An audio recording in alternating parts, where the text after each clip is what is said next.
계시록 10장 2절 말씀 보겠습니다. 요한계시록 10장 2절입니다. 신약성경 408쪽. 저와 여러분이 한 절씩 자막을 참조해서 교독합니다. 그 손에는 펴놓인 작은 두루마리를 들고 그 오른발은 바다를 밟고 왼발은 땅을 밟고 4절 일곱 의뢰가 말을 할 때에 내가 기록하려고 하다가 곧 들으니 하늘에서 소리가 났어.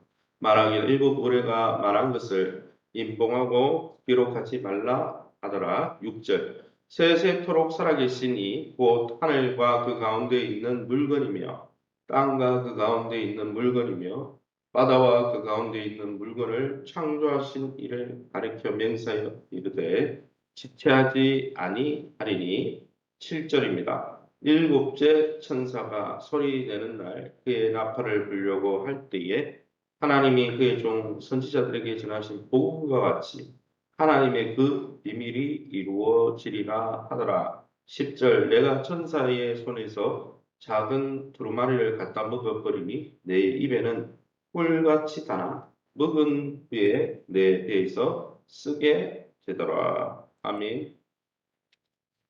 오늘은 계시록 10장 말씀 가지고 복음의 단막과 사명이라는 제목으로 말씀을 함께 나누기로 합니다. 오늘 본문은 여섯째 이제 나팔 재앙이잖아요. 여섯째 나팔과 일곱째 나팔 사이에 막간이라고 그러죠. 지난주 석재원 원사님도 그런 이야기를 했는데 여섯째 인과 일곱째 인 사이에도 지난주에 제가 7장에서 설교했듯이 14만 4천을 강조하고 있습니다. 바로 이어지면 되는데 바로 심판하면 되는데 중간에 요한계시록의 핵심이 강조하고 싶은 게 있다는 거죠. 그래서 성도들을 위로하고 격려하는 그 내용이 나왔는데 오늘 이 여섯째 나팔에서 이제 일곱째 나팔 가면 또 끝나버리니까 그 사이에 삽입된 내용이 있는데 그것은 바로 이 마지막 시대의 교회의 사명과 또 복음의 단맛과 쓴맛에 대해서 우리가 복음대로 살고 또 교회가 어떤 사명을 취해야 되는지 또 결국 하나님의 백성에 대해서 강조하고 있는 거죠. 요한계시록의 강조점은 세상에 심판과 그들의 멸망이 있는 게 아니고 그 마지막 시대에 성도가 어떻게 살아야 되고 또 어떻게 소망을 품어야 되는지 그러니까 성도들을 위로하기 위해서 쓰는 글이죠.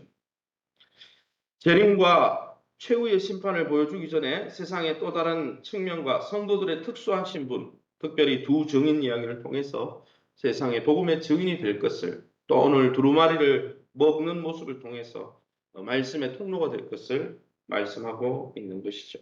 그럼 오늘 본문을 통해서 우리가 믿고 의지하는 하나님은 어떤 분이십니까? 4절 말씀입니다.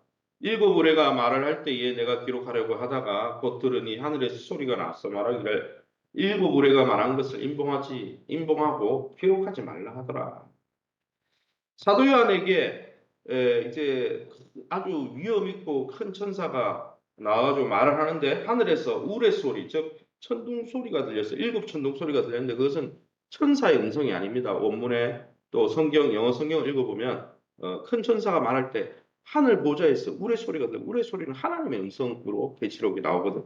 그래서 하나님의 음성이 들린 거죠. 그 하나님의 음성이 들릴 때 사도 요한은 그 들리는 하나님의 일곱 우레로 들리는 일곱 천둥 소리로 들리는 하나님 말씀을 적으려고 기록하려고 막 이렇게 펜을 들어서 쓰고 있었는데 뭐라고 이야기합니까? 하늘에서 소리가 나서 즉 하나님의 음성이 들리면서 뭐라고 합니까? 그 말한 것은 일곱 우레가 말한 것은 기록하지 마라 이렇게 말씀하고 있습니다. 하나님은 계시록을 통해 자신의 계획을 많이 알려주시기도 하시지만 우리에게 필요하지 않은 것은 숨겨 놓으신다는 거죠. 그래서 하나님이 계시의 주체예요. 세상에 뭐 성경을 해석하는 목사나 뭐 탁월한 누가 성경을 가르쳐 준다고 그 사람이 하나님의 계시를 만들어낸 자가 아니고 계시의 주체는 오직 하나님밖에 없어요. 하나님이 기록하지 마라, 발설하지 말라 그러면은 안 해야 되는 거고 하나님이 이것은 알려라 그러면 알려야 되는 거예요. 그래서 하나님이 가라 하면 가고 서라 하면 서고 칼빈이 이야기한 대로 성경이 가는 곳까지 이야기하고 성경이 이야기하지 않는 것은 이야기 않는 것이 여러분 그것이 말씀의 종의 역할이죠. 이미 우리에게 보이신 것만으로도 충분히 하나님을 믿고 구원받을 수 있기에 하나님이 66권에 기록된 것으로 충분하기 때문에 그럼 66권에 나오는 게 다인가? 아니에요. 더 많은 일들이 하나님이 있죠. 하나님이 66권에 제한받는 분이 아니잖아요. 우리에게 구원, 우리의 구원과 하나님 나라를 누리는데 필요한 것만 주신 것이지. 요한복음에도 보면은 더 많은 일들이 있지만은 지면이 너무 약하고 그래서 영생을 누리게 하려고 요만큼만 기록한다. 그렇게 나오잖아요. 그러므로 사랑하는 성도 여러분, 하나님이 제안해 놓으신 것, 뭐 몇 월 며칠 몇 시에 오는가, 예수님도 그건 모르고 성부 아버지께만 아신다고 그랬고 그걸 알 필요가 없다고 했는데 그걸 날짜 맞추려고 요한계시록 설교하는 이단들 중에는 옛날에 다미 선교처럼 몇 월 며칠 몇 시에 온다고 그래가지고 안 와가지고 난리 났죠. 그리고 여러분이 아는 안식교 제7일 안식교도 원래 몇 월 며칠 1890 몇 년에 여선지자가 거기 있는 계시자가 그죠? 내가 하나님이 계시다 그래서 예언했는데 안 왔잖아요. 안 오니까 왜 안 왔냐? 아, 우리가 율법을 안 지켜서 안 왔다. 그래서 안식을 시키는 거예요. 그 안식교 역사를 들었다 보면 원래 거기도 다미성교처럼 시한부 종말론이에요. 그러니까 여러분 하나님이 알려주는 것만 알면 돼요. 괜히 하나님이 안 알려주는 것 같이 호기심 가지고 가다가 사단의 이 유혹, 미혹에 빠지는 거죠. 그러기 여러분 오늘 보여주신 66권의 말씀에 이미 보여주신 것에 한 걸음 순종하며 사는 믿음이 필요한 것이지. 우리가 더 많은 것을 알아야 되겠다. 하나님이 말씀하시지도 않는데. 그 봉하고 말하지 말라. 그래서 요한도 기록을 안 하잖아요. 사랑하는 성도 여러분, 하나님이 말씀하시는 것까지 나아가 말씀한 부분에 대해서 순종하면서 하나님 주시는 풍성한 은혜를 누리시기를 예수님 이름으로 축원합니다. 6절입니다. 세세토록 살아계시니 곧 하늘과 그 가운데 있는 물건이며 땅과 그 가운데 있는 물건이며 바다와 그 가운데 있는 물건을 창조하신 이를 가르쳐 명사이르되 지체하지 아니할까? 뭐가 지체하지 않는다는 거예요. 하나님이 말씀하신 예언과 복음에 명한 모든 일들이 지체하지 않는다는 거예요. 더 이상 기다리지 않을 거다. 왜요? 이제 7째 나팔이 불면 완전히 다 최후의 심판이 이루어지니까 명하는 거죠. 사랑하는 성도 여러분, 더는 지체하지 않으신다고 말씀하시는 분이십니다. 지금까지 사람들이 죄에서 돌아설 수 있도록 많은 기회를 주시고 여러 번 회개하도록 인내하시지만 끝까지 인내하는 분은 아니에요. 그러니까 돌이켜야 되죠. 이 회개의 시간이 끝날 때가 온다는 거예요. 노아의 방주가 항상 열려 있었던 게 아니에요. 노아가 계속 복음을 전했죠. 그러나 문이 닫히면 다 죽었어요. 닫히기 전에 들어와야 되는 거죠. 그러니 여러분 하나님 앞에 순종할 때가 있는 거지 나중에 순종하지 그렇지 않습니다. 넘어가 버리는 거예요. 기회가. 그러기에 오늘과 같은 날이 다 지나기 전에 회개하고 하나님의 말씀에 순종하면서 하나님의 통치에 순종하는 자에게 주시는 이 땅에서 생명의 풍성한 은혜 하나님 나라 백성다운 복을 누리시기를 예수님 이름으로 축원합니다. 7절입니다. 7째 천사가 소리 내는 날 그의 나팔을 불려고 할 때 마지막 심판이 최후의 심판이죠. 7째 나팔이니까 하나님이 그의 종 선지자들에게 전하신 복음과 같이 하나님의 그 비밀이 이루어지리라. 이거나 6절이나 똑같은 거죠. 지체하지 아니하리니 그 하나님의 비밀이 이루어진다. 선지자들을 통해 구약의 선지자들을 통해 사도 또 12사도를 통해 말씀하신 모든 것을 남김없이 다 완성시키시는 하나님이십니다. 하나님의 말씀은 1.1억이라도 땅에 떨어지지 않고 분명히 이루어집니다. 그 말씀에 덧붙여도 안 되고 거기서 빼버려도 안 되는 거죠. 우리는 말씀을 받은 대로 전하는 메신저일 뿐이지 우리가 계시자는 아니에요. 우리가 그 계시를 임의로 해석하고 막 조율하고 뗐다 붙였다 할 수 있는 사람이 아니죠. 그런 자들은 계시록 말씀을 보면 분명히 재앙이 임할 거라고 말씀하고 있습니다. 하나님은 이 영광스러운 말씀을 사도 요한에게 인격적으로 개인적으로 주신 것처럼 오늘 우리에게도 주시길 원하십니다. 그 말씀을 이루는 자로 날마다 두렵고 떨리는 마음으로 이 말씀을 받으시고 말씀의 사람으로 시냇가에 심은 나무처럼 그 말씀에 순종하고 주야로 주의 말씀을 즐거워함으로 하나님의 그 말씀을 이루어 드리는 통로로 말씀의 통로로 쓰임 받으시기를 예수님 이름으로 축원합니다.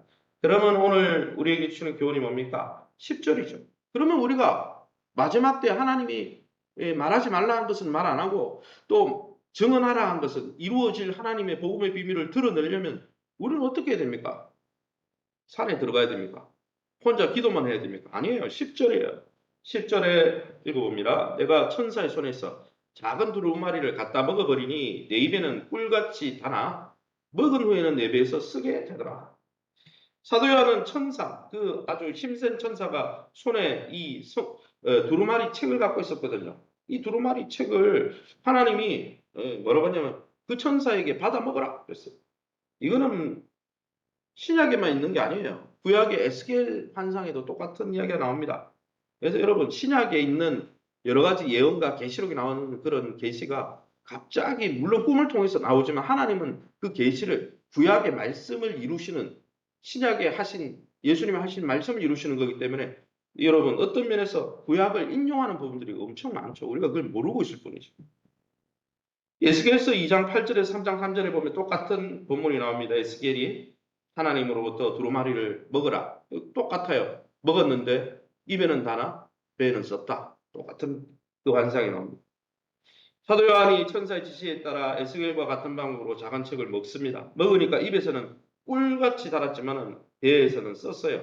즉 하나님의 말씀을 받을 때는 달콤하고 너무 좋지만 우리가 그 말씀을 세상에 증거하고 사람들에게 배척당할 때는 쓰다는 거예요. 우리가 말씀에 예수의 은혜 안에 그 사랑 안에 강할 때는 그 말씀을 통해 하나님이 나를 이런 존재로 삼으셨고 이런 삶을 살게 하시고 이런 놀라운 복을 누리게 하시고 이 깨달을 때 너무 좋죠.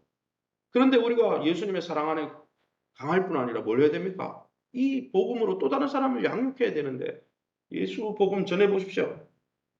어떻습니까? 저도 뭐 SQ 전도해 보니까 뭐 교회로 전화 와가지고 학부모님들이 당장 내가 경찰에 신고하겠다고 복음 전하는데 왜 그렇게 하냐고. 교회가 원래 할 게 복음 전하는 거라고 그러죠. 오만 안 좋은 이야기를 다 해요. 그래서 제가 복음 전하고 그 이야기 들을 때 마음이 참 쓰더라고요. 저런 사람들까지 복음을 전해야 되나 이런 생각도 들고. 그렇지만 어떻습니까? 모든 말씀의 증인들은 이처럼 복음의 단맛, 너무 예수님의 은혜와 사랑 안에 너무 충만할 뿐 아니라 그 복음을 전하다가 때로는 복음과 함께 고난을 받는 거예요. 복음과 함께 항상 복을 누린다 그런 말 없어요. 복음과 함께 고난. 여러분 우리가 하나님의 복음을 전하면 그 복음 때문에 우리가 복된 소식 때문에 기쁘지만은 때로는 세상 가운데 핍박을 받고 고난을 받는 거예요. 경건하게 행하고 하는 경건히 살고자 하는 자는 다 고난을 받으리라. 복음대로 살고 말씀대로 살려고 그러면 고난이 임하는 거죠. 사랑하는 성도 여러분, 그러나 여러분 분명한 건 무엇입니까? 우리가 복음을 전하고 마지막 시대의 두 증인, 성경에 계시라는 두 증인처럼 마지막 때 하나님의 심판이 임박하기 전에 노아의 방주를 짓고 나서 노아가 많은 사람들에게 복음을 증거한 것처럼 그렇게 증거하려면 내가 먼저 말씀을 먹어야죠. 내가 하나님의 사랑이 얼마나 귀한지, 내가 하나님의 은혜가 얼마나 귀한지, 하나님의 백성으로 살아가는 게 얼마나 좋은 일인지 내가 모르는데 어떻게 증거합니까? 그러니 여러분, 평생 우리가 주님 앞에 서는 날까지 예수님의 사랑과 은혜가 얼마나 귀한지 알아가고, 그래서 하나복 일대를 하려고 하는 거예요. 여러분의 믿음이 없으시가 아니라 하나님이 주신 복이 얼마나 귀한 것인지 에베소서 1장에 보면 에베소 교회를 2년이나 제자 훈련시킨 사도 바울이 에베소서를 기록하면서 뭐라고 하는지 아십니까? 기도하면서 너희가 얼마나 존귀한 존재가 되었는지 하나님이 얼마나 큰 영광으로 너희를 복음 안에서 너희에게 얼마나 귀한 기업을 주셨는지를 알기를 원하노라 기도했어요. 제자훈련 받은 교회를.